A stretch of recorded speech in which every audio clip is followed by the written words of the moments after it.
Shalom Shalom Mishpacha, welcome to another edition of Ray Bash's Ramblings. This is called Endgame. This is my third video in a succession of videos, the first one being 2012 Mark of the Beast, the second one being NWO.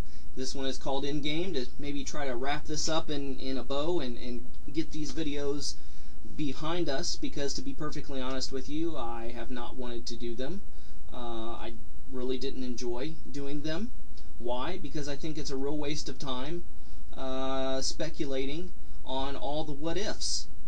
And most of the time, these what-ifs never happen. But I've been asked by many people what I think, how I feel, what's the deal on these issues, because there's a lot of people that are afraid, a lot of people that don't know. So I'm hoping that these videos have settled and calmed people down, and they have been able to personally put to rest a lot of these fears, a lot of these anxieties, a lot of these these things regarding the end times, Mark of the Beast, 2012, the end of the world, NWO, government takeovers, wars and all this kind of stuff, internment camps and conspiracy theories and executive orders and all this kind of stuff. It's senseless to be afraid of that. It's senseless to dwell on that. It's senseless to live your life, surround yourself, and that's all you study, and you eat, live, and breathe survival. All this kind of stuff.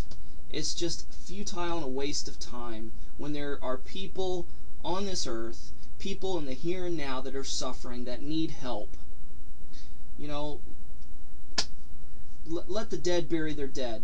Give unto Caesar what is Caesar's, okay? So, how do I want to end this series? How do I want to end this, and why have I called this Endgame? I'm not going to speculate on how all this NWO, end of the world stuff is going to come down or whatever, and how government's going to switch hands or whatnot. All I want to do is tell you that we see throughout history, other people's history, in Russia, China, even way back a little over 100 years ago, regarding our own Civil War.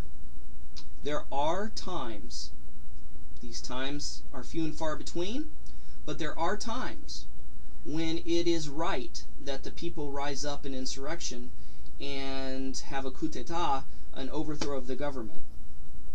Again, I think it's few and far between. I think that it should be a last resort. I think all other options and means, protest, peaceful protests, legislation, things of this nature should be totally and extremely exhausted until the people rise up against the government, because absolute power corrupts absolutely.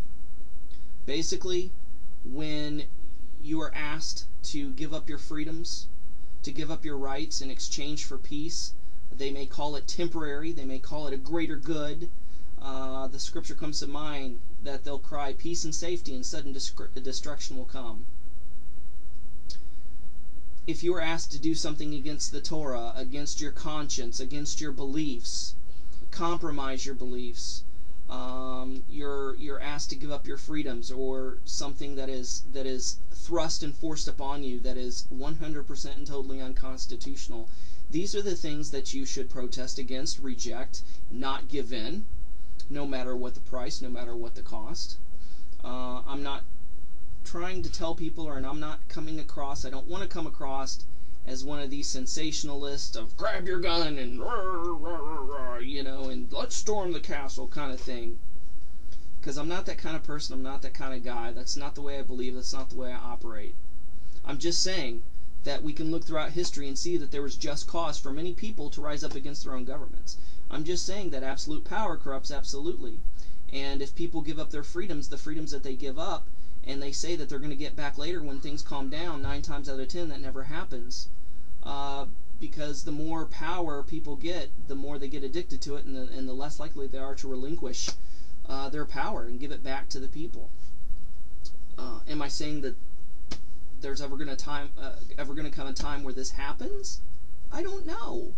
It's quite possible. Is it going to happen in the United States, Canada, the Western world? I don't know. It's possible. It's been speculated, but I'm not going to dwell on it. I'm not going to dwell and think about things that may never ever happen. I'm not going to be a dummy and turned a blind eye to things that are obviously happening around me, like I said in my other 2 videos, I'm going to look for the facts, or at least unbelievable circumstantial evidence that all point in one direction. And I'm going to keep a level head, and I'm going to filter everything through Scripture, because you know what?